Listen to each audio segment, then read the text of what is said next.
Welcome to Unpacked. KGB is kind of big deal right now. I mean, we've seen, oh, sorry, RGB, right? RGB is a big deal. Okay, so we've seen RGB implementations of various gaming peripherals, but it seems to really be picking up steam right now. I mean, Corsair probably had the most hyped RGB launch, or hyped keyboard launch in general ever, with their K70 RGB, but of course, not wanting to feel left out, Logitech and Razer have both been taking note of what's going on and responding. So today, we've got Razer's answer to Corsair's RGB lineup, the Chroma lineup that they're calling full spectrum gaming. We've got them all here on the table, so let's check them out, shall we?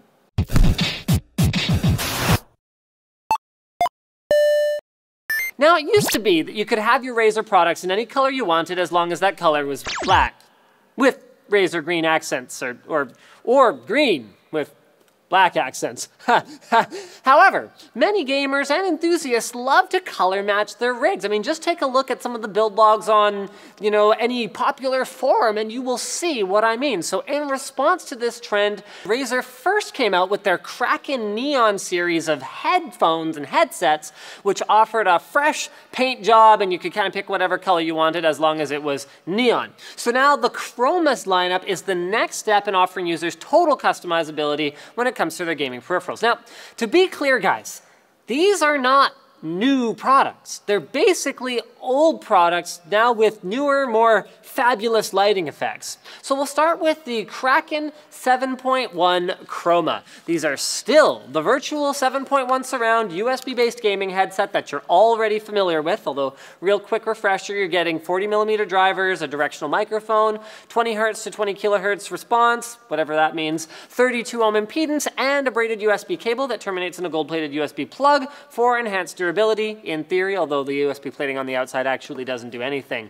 What's new is the lit Razer logos on the ear cups. The LEDs are controlled by the software that includes support for 3 lighting patterns: spectrum cycling, breathing, and static color. Of course, you can also adjust brightness as well.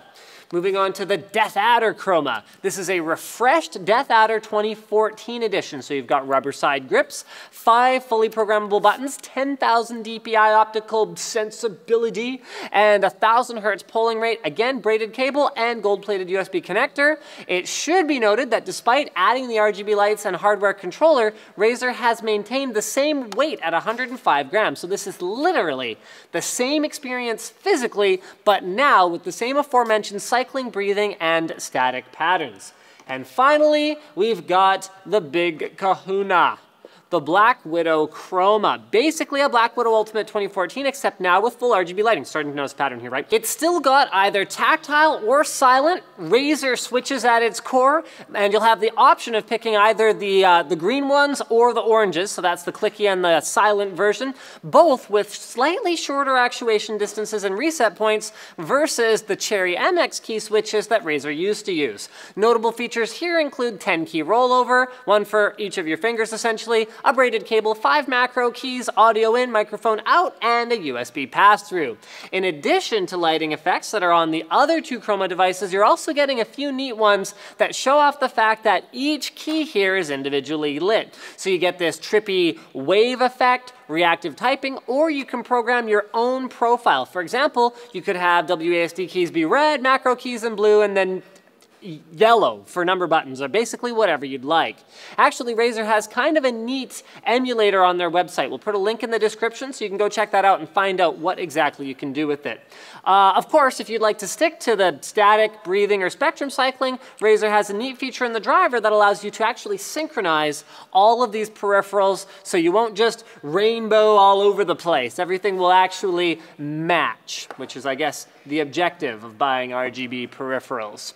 So thank you guys for watching. Comment below, what color pattern is your favorite, or do you think this whole RGB thing is just a silly fad that needs to go away and we should all go back to like Model M's, damn it.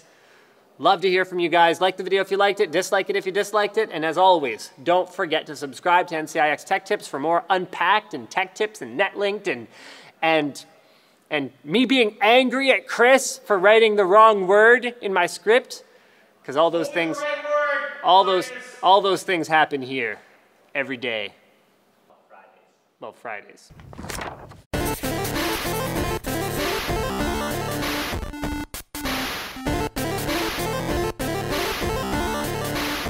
Still underpinned by... Underpinned? Damn it, Chris. Underpinned. Underpinned? No. Just means that's what is underneath. It's that foundation. That's what it's built on. That's what underpinning means. He's shaking his head. I will hurt you, Linus!